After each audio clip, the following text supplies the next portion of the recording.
जय हिंद दोस्तों, वंदे मातरम, भारत माता की जय। साथियों, अभी आपने कुछ दिन पहले देखा होगा अर्नब जी के साथ में क्या किया। अर्नब जी के बारे में मैं ज़्यादा कुछ नहीं जानता, लेकिन इतना ज़रूर जानता हूँ कि अर्नब जी के जो पिता थे वो इंडियन आर्मी में कर्नल की पोस्ट पे थे। ठीक है। और उन्होंने 30-35 साल इस देश की सेवा में दी, इस देश की सेना में दिए। तो साहब, उनका जो खून है वो मिट्टी नहीं खा सकता। ठीक है। अर्नब जी का जो पिताजी का खून है वो मिट्टी नहीं खा सकता। कांग्रेस की मैं बताता हूँ, कांग्रेस ने अभी महाराष्ट्र में शिवसेना को एक तरह से ख़त्म कर दिया है।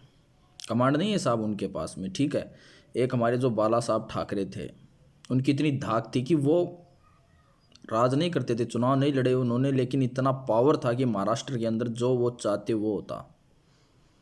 और उद्धव जी साहब, आपने क्या किया, एक सत्ता पाने के लिए आपने इतना कुछ खेल लिया, गेम खेल लिया, लेकिन फिर भी आपके हाथ में कुछ नहीं आया।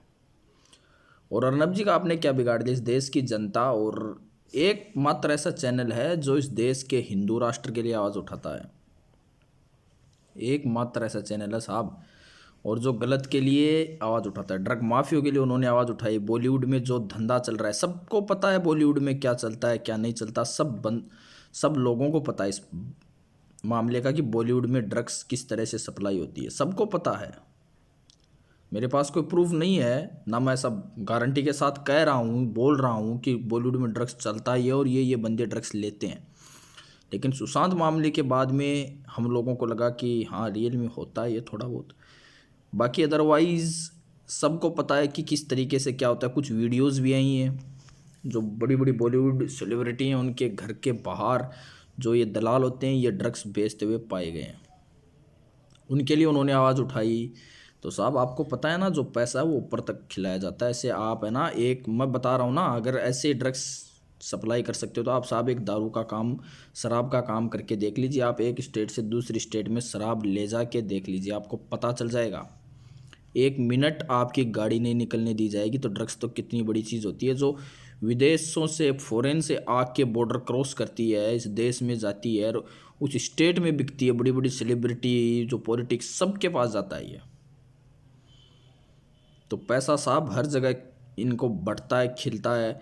आपने एक देखा होगा जो वेब सीरीज भी एक नार्कोस, जिसमें पाब्लो एस्कोबार को दिखाया गया। और पाब्लो एस्कोबार के बारे में जो नहीं जानते वो देख लेना किस तरीके से ये धंधा चलता है। और अर्नब जी ने इसके लिए आवाज़ उठाई। मैं तो दिल से आपको सर सैल्यूट करता हूँ कि इस देश के अंदर कोई ऐसा मर्द है जो खुलेआम बोलता है। अभी वो जेल से बाहर आए रिहा होके, और वही आवाज़, वही जोश उनके चेहरे पे, उनकी आवाज़ में वो का वो जोश, और वो कि वो एक देशभक्ति दिखाई दी। जेल से बाहर आने के बाद उनका पहला नारा था, भारत माता की जय। जानते हो आप इसको? आप एक रात जेल में काट के आ जाइए, आपको पता चल जाएगा। भारत माता की जय नहीं, सबको अपना घर दिखता है। बहुत से लोग तो ऐसे सोचते हैं कि यार क्या किया, अपन तो खराब हो गए जेल में आके। और लेकिन वो की वो आवाज़ और वो की वो ताकत उनमें देखने को मिली। उनको दबाया जा रहा है। कंगना राणौत का जो मामला चला था उसमें भी अर्नब जी ने आवाज़ उठाई थी। एकमात्र ऐसा टीवी चैनल था जो कंगना के समर्थन में था खुल के। और आज भी वो जेल से बाहर आते ही उद्धव ठाकरे और उनकी जो सरकार है उसको चुनौती दे रहे हैं। ड्रग माफिया को वो आज भी खुली चुनौती दे रहे हैं। तो सभी मेरे देशवासी, जो मेरे भाई बहन, जो मुझे थोड़ी बहुत भी रिस्पेक्ट करते हैं, थोड़ा बहुत भी अगर मेरा मान सम्मान रखते हैं, तो आप अर्नब जी के साथ, उनको ये नहीं बोल रहा कि मैं आप उनके लिए झंडे लेके खड़े हो जाओ। कम से कम आप एक सोशल मीडिया ऐसा प्लेटफॉर्म है कि आप वहाँ से अपनी आवाज़ बुलंद कर सकते हो। 100-200 आदमी आप अपने पास रख सकते हो। अर्नब जी के लिए इस देश ने जो आवाज़ उठाई, उसके लिए मैं मानता हूँ ये देश आज भी, इस देश में क्रांतिकारी और भगत सिंह जैसे विचार जिंदा है इस देश के अंदर आज भी। जो अर्नब जी आपने किया उसका फल आपको ज़रूर मिलेगा, क्योंकि ऊपर वाले के पास पूरा हिसाब किताब रहता है साहब। 1 इंच भी इधर से उधर नहीं होता। ये देश आपको हमेशा याद रखेगा।